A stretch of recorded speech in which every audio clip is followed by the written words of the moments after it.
Can we give God a best clap offering?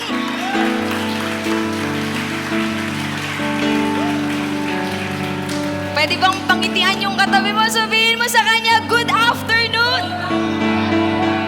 Pambihira, parang ano nga tayo ngayon eh. Sunday na Sunday, ang lulungkot. Pambihira, yan no. Dapat energetic tayo at talagang tayo ay pinagpapala ng Panginoon. Amen ba? Sino po dito ang naniniwala na pinagpala siya this week ng Lord?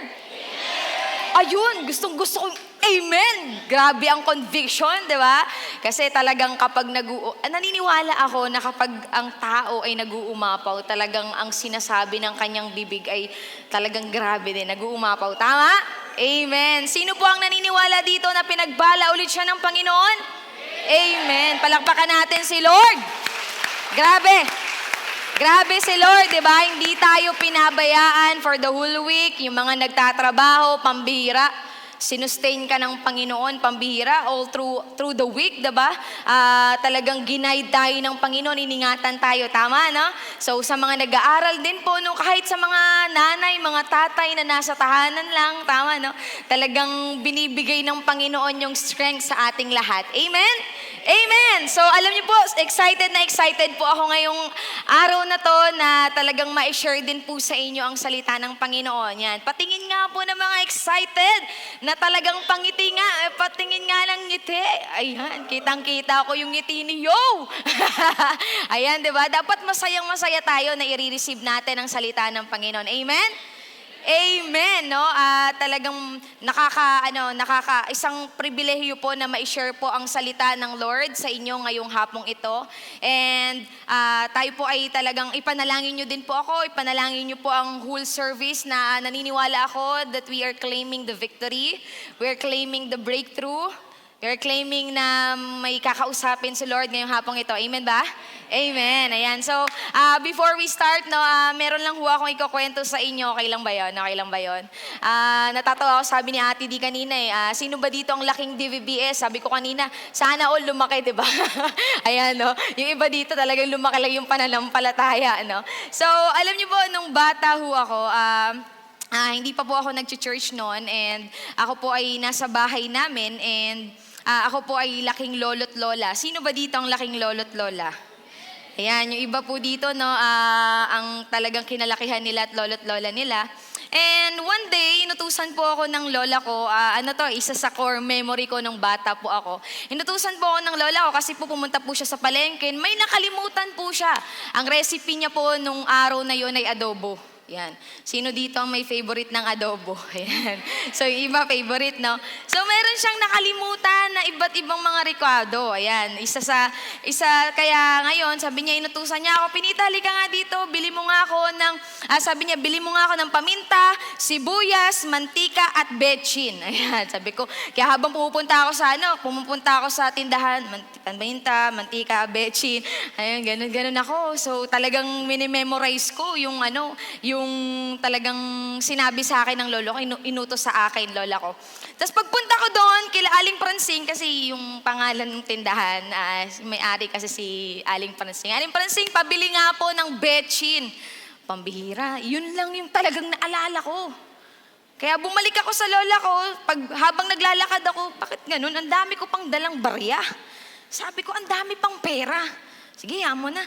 Tapos binigay ko kay nanay, ito na po. Binigay ko sa kanya, bakit betchin lang? Di ba sabi ko sa'yo, bumili ka ng paminta, sibuyas at mantika at betchin. Bakit isa lang yung nabili mo? Ay, ganun ba? Sige po, babalik na lang ako. Kaya bumalik ako sa tindahan. Nung pagbalik ko, naglalakad ako. Along the way ng paglalakad ko, doon sa kabilang bahay, may nakita ako, nag-aayos ng bahay. Nag-aayos ng bahay, yung simento hinahalo. Aba, siyempre yung mga bata dyan, no? Curious ka, nakaganon ka lang. Anong-ano ka, mekos-mekos, yung halo-halo, no? Kaya kakamekos-mekos, nakalimutan ko, inutusan pala ako ng lola ko. Pambira, kaya nung wait lang, inutusan pala ako ng lola ko, may barya ako dito sa bulsa ko, pambihira. Kaya pumunta ako, dali-dali ako, punta ako kay Aling Pransing. Aling Pransing, pabili nga po ng mantika. Yan. Mantika, sabi ko. Oh, okay na yan. Eh, di balik na naman ako sa... Pambihira ka naman! Nakalimutan yung 2 rekado.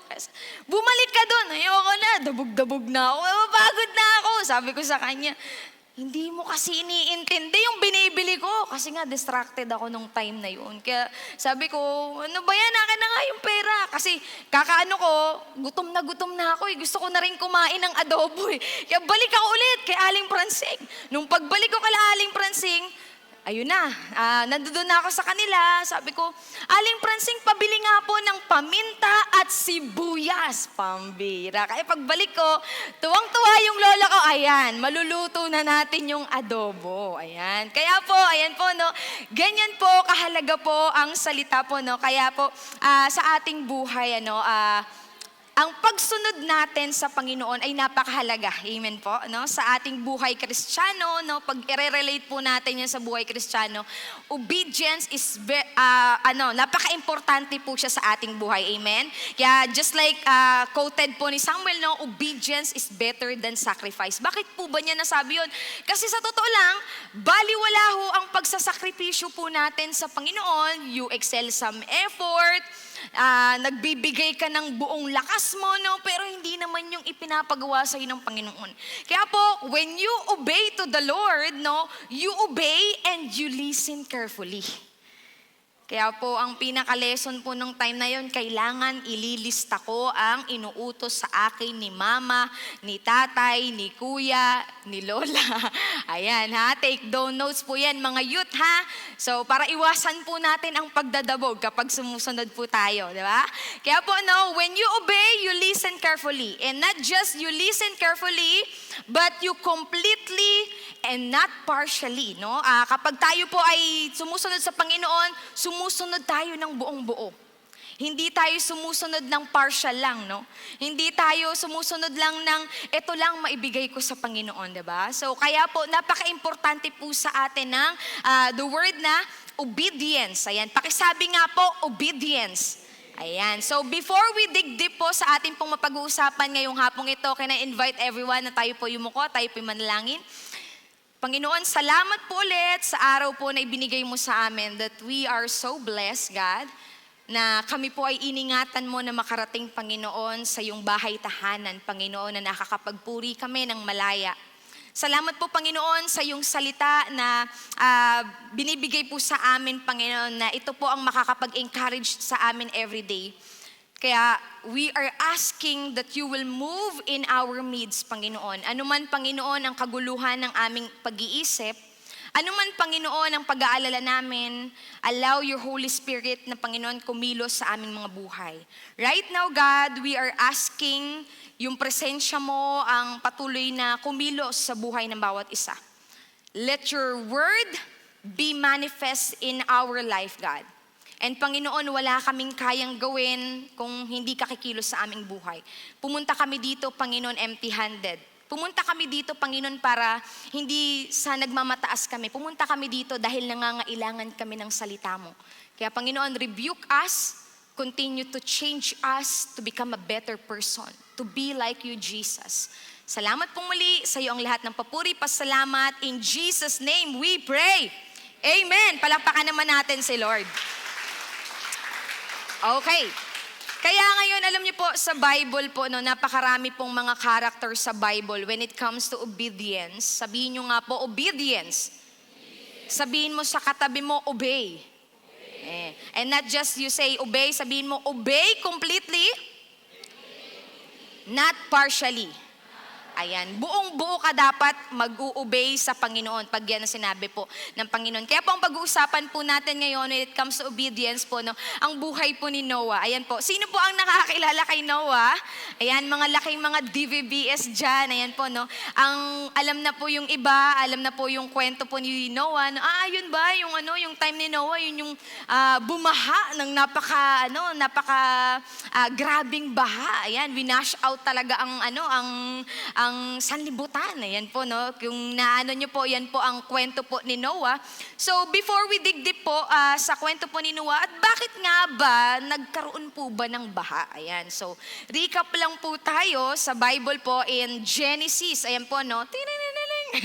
May ano talaga, no, may sound. Pag nag-recap po tayo sa Bible, ano po, sino po ang kauna-unahang tao po sa mundong ito? Sino po? Si Jaden, hindi si Jaden.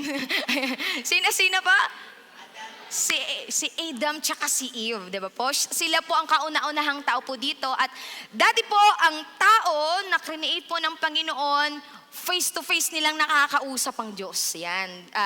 Man and God is both holy. Kaya po nakakapag-usap po sila. But the sin enter, no? Simula ang kasalanan po ay pumunta po at pumasok po sa sanlibutan. Kaya po yung pakikipag-usap ng Diyos sa tao nawala. In fact, nagkaroon ng distraction and na-disconnect. Yung connection ng Diyos, na-disconnect, no? Yung connection ng tao at ng Diyos, na-disconnect, no? It is because of sin. So, meron po tayong makikita. Ano ba ang mensahe po ng flood? Ayan po, no? Pag-uusapan po natin yan. Okay lang po ba na huwag kang matutulog? Ayan, ngayong hapong ito kasi napakahalaga po ng mensahe po ng Panginoon ngayong hapong ito.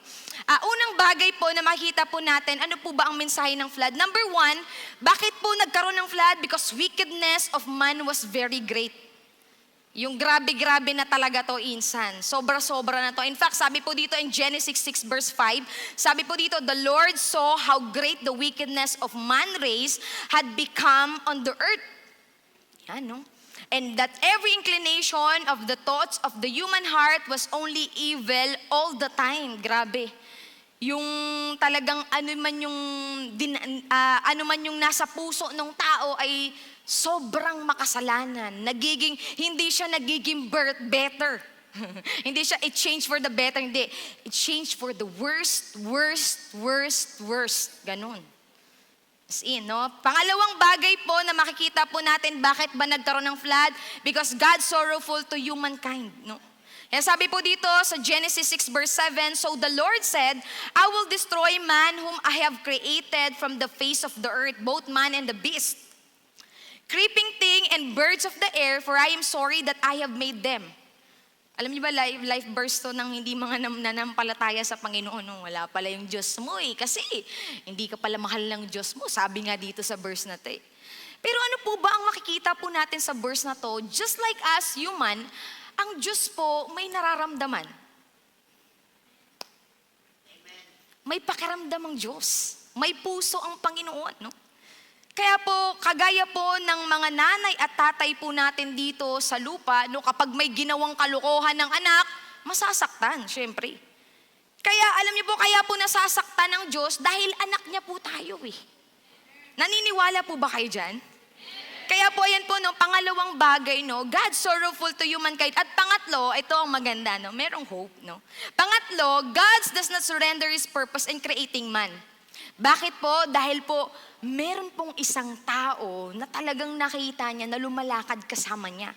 Ito po si Noah. Ayan, Genesis 6 verse 8, sabi po dito, but Noah found grace in the eyes of the Lord. Ayan, no? Nagkaroon po si Noah po, no, sa dinami-dami ng tao na gumagawa ng mali. Si Noah lang ang kaisa-isang wow, no? Sa kaisa-isa, in fact, sabi ng Bible, he is perfect in his generation. Bakit? Siya po ay lumalakad nakasama po ng Diyos, no? And yan po, no, magdidigdip na po tayo. Ano ba ang ginawa po ni Noah? Paano niya ba sinunod ang Diyos? Unang bagay po, meron po tayong makikita na 3 P's na ginawa po ni Noah. No? Una, ang Panginoon po ay nangusap sa kanya. The preparation of an ark. Sabi po dito in Genesis 6 verse 14, sabi niya po ng Panginoon, make yourself an ark of gopher wood, make rooms in the ark and cover it inside and outside with pitch. Yan po ang sinabi sa kanya ng Panginoon. And kapag po tayo ay babasahin, hindi ko na po nilagay lahat ng mga verses dyan. Kasi kung tayo po, babasahin pa po natin yung mga succeeding verses up to 19 or 18 po yung verses dyan. Talagang clear na clear ang Panginoon, ito ang gagawin mo sa pag-prepare mo sa ark. No? Lalagyan mo ng ganito, lalagyan mo ng ganyan.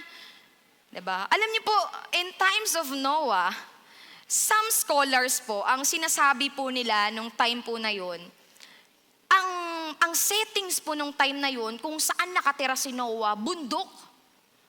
Tapos sasabihan siya ng Panginoon, magkakaroon ng baha. Gumawa ka dito ng ng malaking ark. Kung sa atin, lohikal, imposible, di ba? Pambira naman, Lord, ang layo-layo niyan sa dagat, tapos tag-init. Magkakaroon ng flood. Hindi pa nangyayari yun. Pero ano po ang ginawa po ni Noah? Wala pong sinabi sa Bible na si Noah ay nagreklamo, kundi siya po in Genesis 6:22, sabi po dito, thus Noah did according to all that God commanded him, so he did. Walang pagrereklamo, walang... Sabi mo, Lord hindi siya nag-alangan, no? Lord, wala akong may susuot this Sunday Pero meron pa naman doon sa cabinet na nagamit ko na, pwede na yun, di ba? Kasi kailangan kong sundin ka Kasi sinabi ng Panginoon. So ang ginawa po ni Noah, sinunod niya po, no? Ang sinabi po ng Panginoon. At pangalawang bagay po, no? Unang bagay po, prepare niya po yung ark. At pangalawang bagay po, nagplano na po siya, kasi inutusan ulit siya ng Panginoon, nagplano po siya kung ano naman po ang ilalagay po doon sa loob ng ark. Sabi po ng Panginoon sa kanya, you shall take with you 7 each of every clean animal, a male and his female, 2 each of animals that are unclean, a male and his female. Yan po, no, inutusan po siya ng Panginoon. Ito yung mga ilalagay mo dito sa ark na ito. And, ayan po,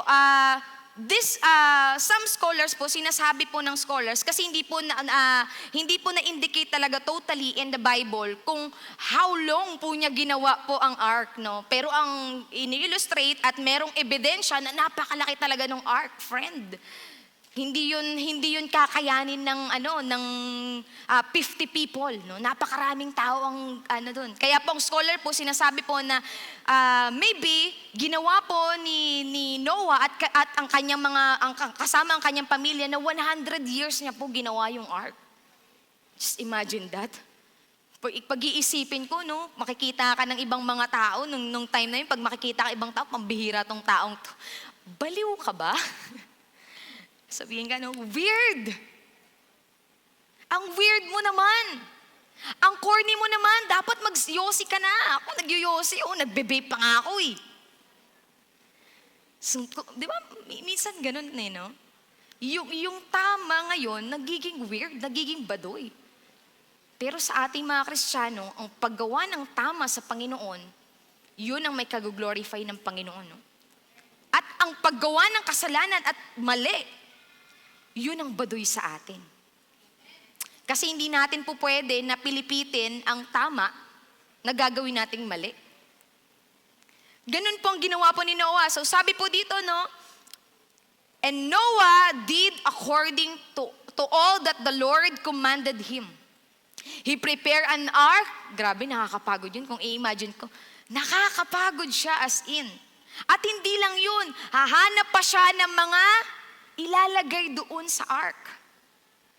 And, kaya nga, no, lahat ng sinabi sa kanya ng Panginoon, ginawa niya. At syempre, yung pagsunod niya sa Panginoon, merong resulta. Meron po palang resulta ang obedience, no? These are the result of obedience, no? Ano ba ang i-apply po natin? Ano ba ang lesson na ma-apply po natin sa buhay po ni Noah? Na pagsunod niya sa Panginoon, ano ba ang naging resulta? Unang-una, no, rain came.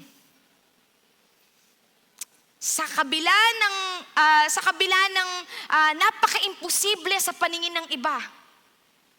Pero naniniwala ka na yan ang sinabi ng Diyos sa'yo, nangyari. Kaya po, sabi po dito in Genesis 7 verse 10 to 12, and it came to pass after 7 days, sinabi sa kanya ng Panginoon, after 7 days, that the waters of the flood were on the earth in the 600th year of Noah's life, in the 2nd month, the 17th day of the month, on that day, all the fountains of the great deep were broken up. And the windows of heaven were open, and the rain was on the earth 40 days and 40 nights. Kung ano yung sinabi ng Panginoon, nangyari. Grabe, no? Nangyari. And take note, ito ang nakakatuwa. Kung babalikan natin ang verse 11, ilang taon ba si Noah nung nagkaroon ng flood? Sabi po dito sa verse 11, in the 600 year, pambira.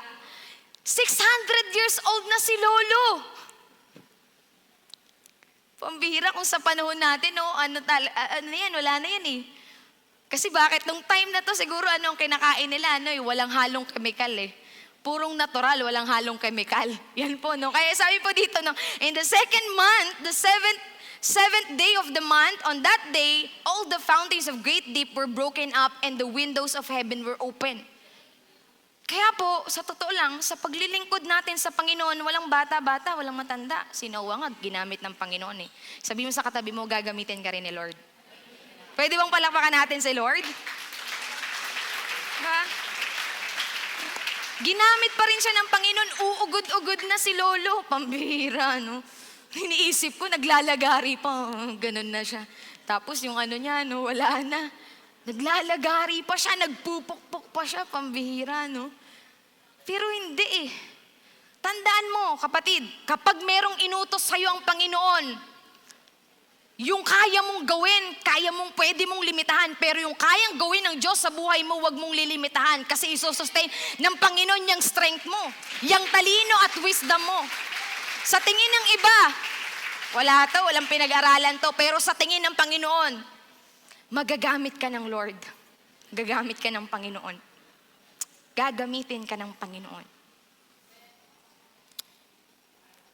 And ano pa po ang pagsunod po ni Noah, no? Pangatlong piece po, no? Kung babalikan po natin, the rain came. Ito po, extra mile na lang po ito ni Noah. Ano pa po ang ginawa niya? Hindi po siya inutusan ng Panginoon. But number 3 points po na ginawa po ni Noah, he pleased and praised God by building an altar for Him. Sabi po sa Genesis 8:20 to 21, then Noah built an altar to the Lord and took every clean animal and of every clean bird and offered burnt offerings on the altar.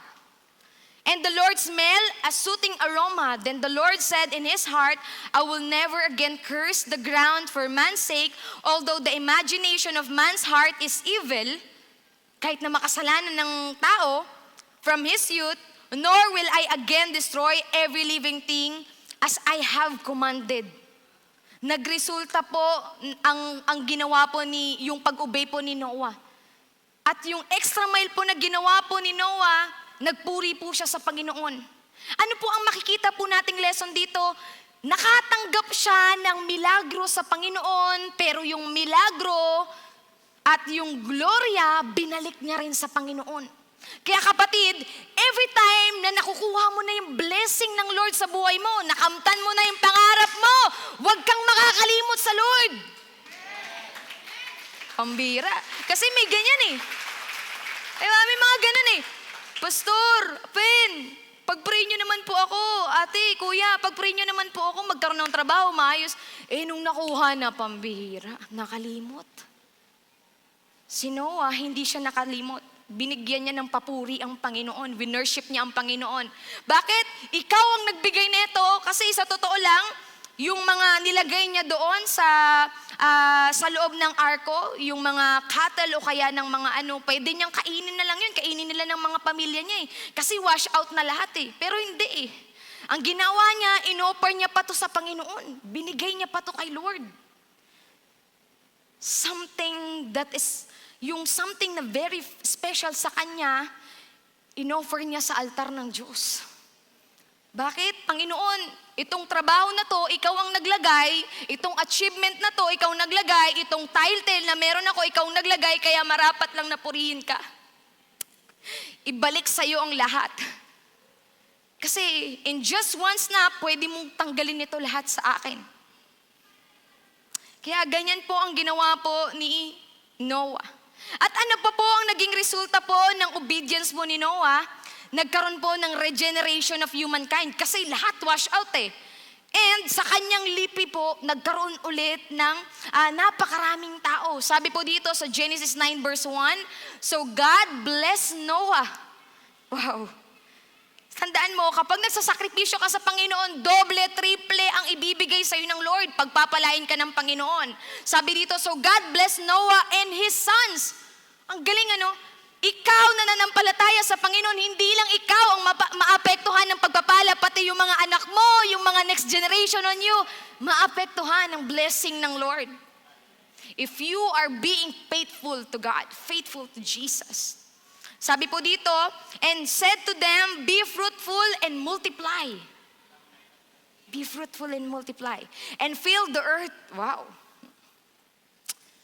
Kayo ulit ang magpalaganap ng lahi dito. Ganyan po, blines po ng Panginoon si Noah. At hindi lang po yun ang naging resulta po ng obedience, kundi nagkaroon po ng remembrance of God's promise. Sabi po sa verse 9 to 15, and I will remember my covenant. I will remember my covenant which is between me and you. Wow. Ganyan ka-special si Noah po sa paningin ng Panginoon. And every living creatures of all flesh, the water shall never again become a flood to destroy all flesh. Yan po ang promise po ng Panginoon sa kanya. Kaya ang Panginoon po naaalala po si Noah, no? Na kapag tinanong natin ngayon ng Panginoon, hindi niya po sasabihin sa'yo na Your Honor, hindi ko po naaalala. Si Lord naaalala ka. Di ba? Si Lord naaalala ka. Panginoon, naaalala mo pa ba ako? Yes, I remember you and I love you. Pwede bang palakpakan natin si Lord? Buti pa si Lord, naaalala ka, pero yung umutang sa'yo, pamihira. God bless you. Di ba? Nakakaalala ang Panginoon. Kapag nangako siya sa'yo, maaalala ka niya. Kapag nanampalataya ka sa Panginoon, naaalala ka niya.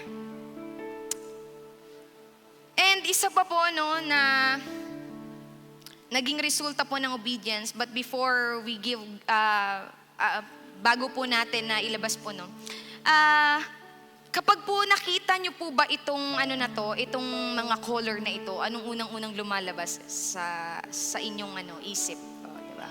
So, ayan minsan nami-misinterpret po natin. So, pinalagay ko po yan sa kanila na ayan ilagay niyo yung mga color ng rainbow, no. Bakit po ang naging resulta po ng obedience po ni Noah is rainbow, no? Ano po ba yan? Rainbow, it is a sign of God's covenant. Sabi po dito in Genesis 9 verse 16 to 17, the rainbow shall be in the cloud, and I will look on it to remember the everlasting covenant between God and every living creature of all flesh that is on the earth. And God said to Noah, this is the sign of covenant which I have established between me. Wow. Yun pala ang sign ng covenant ng Diyos at ng mga nabubuhay dito sa mundo. Kaya po ang rainbow, it is a sign of hope, promise. It symbolizes of endless and everlasting covenant of God to humankind. It is not about our feelings, but how God created all things for us. Hindi mo po pwedeng pilipitin ang salita ng Diyos. Hindi pala ito patungkol sa nararamdaman ko lang. Hindi po pwede na ang nararamdaman ko ang magbabago sa salita ng Diyos, kundi ang salita ng Diyos ang magbabago sa akin. Kaya nalulungkot po ako na inaagaw ng sanlibutan ang sa Diyos. Sa Panginoon yan eh. It is not about us. It is not about our feelings. Diba? Sila nagsiselebrate. Dapat tayo mga Kristiyano, nagsiselebrate tayo kasi tayo ang tama. Kaya sa totoo lang, no, wala talagang ginawa ang kaaway na maganda. At ang kaaway, walang originality. Pansin niyo ba? Kasi ang pinaka-original pala ng rainbow at those colors is gawa ng Diyos. Sign pala yan ng covenant ng Panginoon. Hindi mo po pwedeng baliin, friend. Hindi mo pwedeng baliin. Hindi mo po pwede ipagsiksikan ito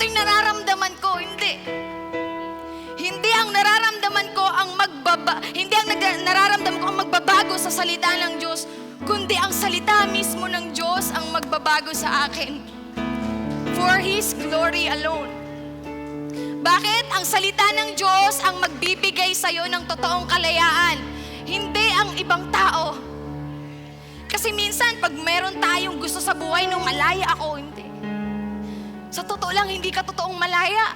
Kasi kinukulong ka ng kasalanan. Kinukulong ka ng kasinungalingan. Ang katotohanan ay ang salita ng Panginoon.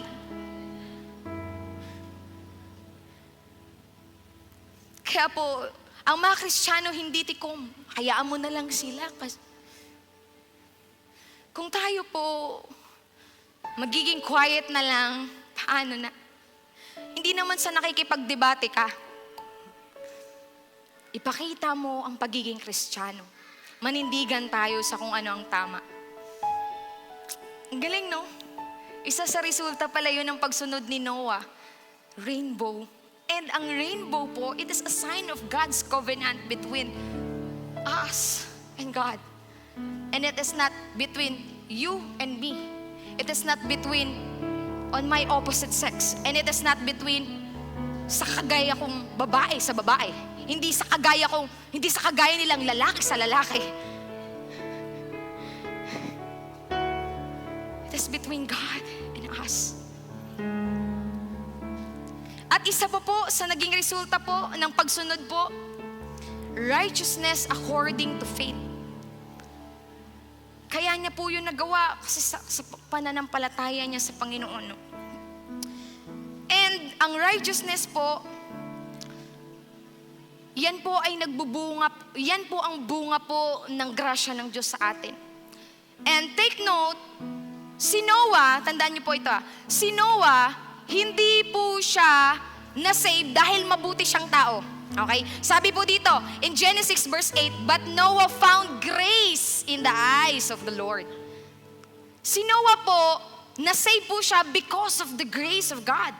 And in Hebrews 11 verse 7, by faith, Noah, being divinely warned of things not yet seen. Wow. Na-save po siya through the grace of God and his act of faith, moved with godly fear, prepared an ark for the saving of household by which he condemned the world and became heir. Tagapagmana. Dahil sa grasya ng Diyos at dahil sa pananampalataya niya sa Panginoon, tinawag siya heir of the righteousness which is according to faith. Kaya sa totoo lang, sabi po dito, no, kaya po, ito po pala ang sabi ng Ephesians 2 verse 8 to 9, for by grace you have been saved through faith. Hindi dahil mabuti kang tao, dahil nagawa mo ito, ganyan. Tayo po ay na-save through the grace of God, sa habag ng Panginoon, sukdulan at sagad-sagad na biyaya ng Diyos sa atin. You have been saved, for by grace you have been saved, through faith. Lagi pong magkatambal yan, ang grasya ng Diyos at ang pananampalataya mo sa Panginoon. And sabi po dito, and not of yourselves, hindi po sa ating mga gawa. Di ba, minsan pinag-pray ko naman eh. Hindi po, sabi po dito, it is the gift of God, not of works, lest anyone should boast. Kaya wala po tayong maipagmamalaki sa harapan ng Panginoon, no? Though talagang ginawa ni, lumakad siya sa kasama ang Panginoon. And sabi po dito in Genesis verse 9, sabi po, this is the genealogy of Noah. Noah was a just man, perfect in his generation. Bakit siya perfect in his generation? Because Noah walked with God. Sa totoo lang, hindi ka magiging perfect dahil sa sarili mo. Bakit? Dahil lumalakad kang kasama ng Diyos. Sa totoo lang, ang pagsunod sa Panginoon, magiging irritable sa'yo kapag hindi ka lumalakad na kasama ng Diyos. Come on! Come on! Magiging irritable sa'yo na gumawa ka ng tama kung wala ka sa Panginoon. Pero kapag kasama mong lumalakad ng Panginoon sa buhay mo, ang pagsunod sa'yo, napakadali. Walang nagko-compromise, walang nag-hold back kasi sumusunod ka sa Panginoon. Diba? Bakit po? Sabi po dito, no, he walked with God. Kaya sa totoo lang po, when we serve the Lord, talagang kailangan po natin ng kanyang habag at awa. And when we serve the Lord, alam natin na ang priority natin ng Panginoon. Amen ba? Do you love God? Amen. Mahal na mahal natin ang Panginoon so that, no, ang ine-express natin, the way na sinave tayo ng Panginoon, ang paano natin ma-express sa Kanya, sinisik natin ang kingdom niya. And the way we seek His kingdom, sabi po sa Matthew 6:33, but seek first the kingdom of God and His righteousness. Sa totoo lang po, no, hindi ka po pwedeng nagsiserve sa Panginoon pero gumagawa ka ng mali. You are not just seeking the kingdom of God, pero hindi ka lumalakad sa righteousness ng Panginoon. Napakahirap niyan. Kaya po lagi po siyang magkasama. Seek first the kingdom of God and His righteousness. Hindi mo pala pwedeng alisin. Hindi mo pwedeng alisin. Hindi po sinabi diyan ng Panginoon, seek first the kingdom of God and all these things shall be added unto you. Kasi sa totoo lang, pwede kang nagmiministeryo na magaling ka eh. Sinasabi mo, andi dito ako, nagsisimba ako sa Panginoon, ito eh. Pero ang ginagawa natin, hindi maganda. You can master everything. Kaya ang galing ng Panginoon kasi nilagay niya po ito, seek first the kingdom of God and His righteousness. At ang kanyang katuwiran. Seek His righteousness. Kaya, do you love God? Again, do you love God? So, kung mahal natin ang Panginoon, mahal din natin kung ano yung dinesenyo niya at ginawa niya. Amen ba? Kung ano yung pinag-utos niya. Kaya po, meron pong dalawang bagay po na dinesign ng Panginoon, no, sa ating buhay. No. He designed man and woman. Wala po siyang sinabi sa Biblia na parehas, babae sa babae pwede, lalaki sa lalaki pwede. Hindi. Kasi po kung mababasa po natin, and I am saying this with love. I am saying this with love. Ito po ang sinasabi niya sa kanyang salita sa Genesis, kung babasahin po natin in Genesis 2 verse 18 to 22, nilikha po ng Panginoon ang lahat ng tao na babae at lalaki.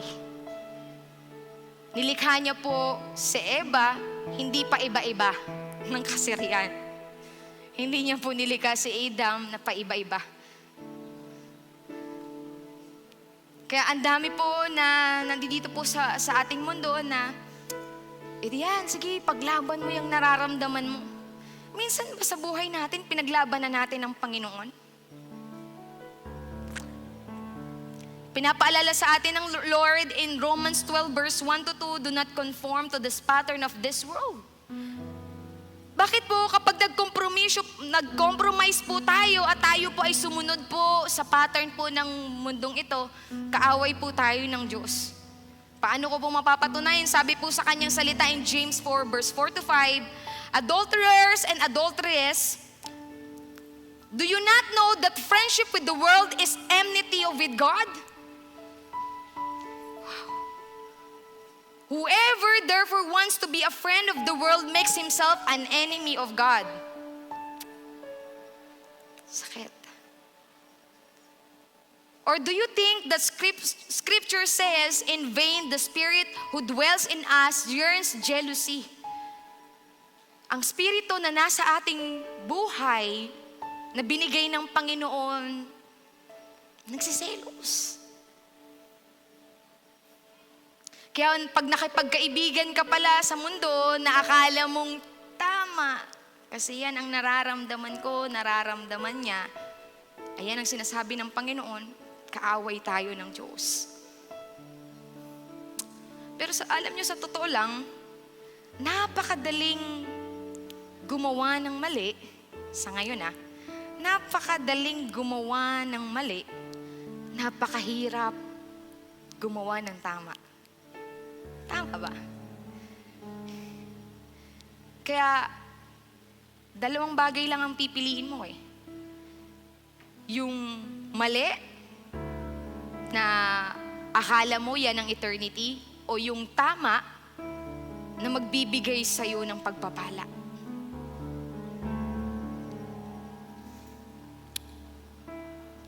Ayan po ang dinesign ng Panginoon, at pangalawang bagay po na magandang dinesign po ng Panginoon, yung covenant po ng Panginoon is marriage. Kaya po, ito po sa mga kabataan po na talagang matagal na kayo na mag-boyfriend o mag-girlfriend, anong balak mo? Kaya po minsan may nakikipagkausap sa akin ate, liligawan ko, ganyan yung ko. O, tapos, hindi pa naman ganun. Sobra naman ninyong OA. Ano gusto ninyo? Humantong pa sa kasalanan? Kaya meron pong pinapaalala sa atin ng Panginoon, no? In 1 Corinthians 7 verse 9, but if they cannot exercise self-control, they should marry. For it is better to marry than to burn with passion. Girls, tip ko, huwag kang mag-settle for less. Don't settle for less. Bakit? Kawawa tayo. If your dating will not result into marriage, ano pang saysay kung bakit naging kayo in the first place? Kaya mga kalalakihan, magpakalalaki ka. Yun, amen. Magpakalalaki. Di ba? Hindi ko ano yung nararamdaman. Tip ko lang, girls, ha? Kasi mayroong iba nasasabihin, if it doesn't work, at least we try. Huy! Utot mo! Wag ganun. Wag ganun. Girls, hindi ka pang temporary lang. And boys, dinisenyo ka ng Panginoon para ikaw ang mamuno sa pamilya mo someday. Be a good man! Be a good man! Sabi ng Biblia, kung hindi mo kayang tumayo, stay single. Stay single kaysa magkasala. I am speaking this with love. Because this church, hindi lang po ito patungkol na iniibig tayo ng Panginoon, but God is revealing us kung ano yung tama na dapat nating gawin. Kaya ngayon, kung nakapag-desisyon na kayo na nag-marriage, no? May paalala ulit ang Panginoon, let marriage be held in honor among all. And let marriage bed be undefiled. Huwag mong dudungisan ang iyong marriage. For God will judge the sexually immoral and adulterous.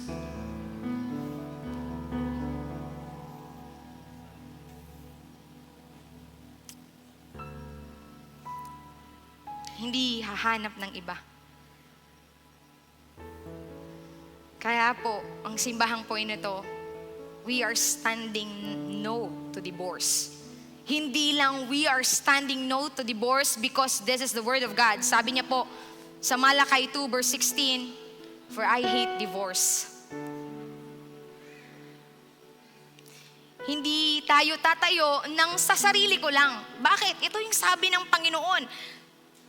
For I hate divorce, says the Lord, the God of Israel. To divorce your wife is to overwhelm her with cruelty, says the Lord of heaven's army. So guard your heart.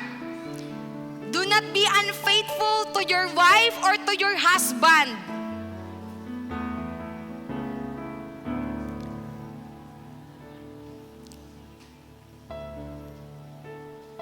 Bakit mo pinapakasalan in the first place?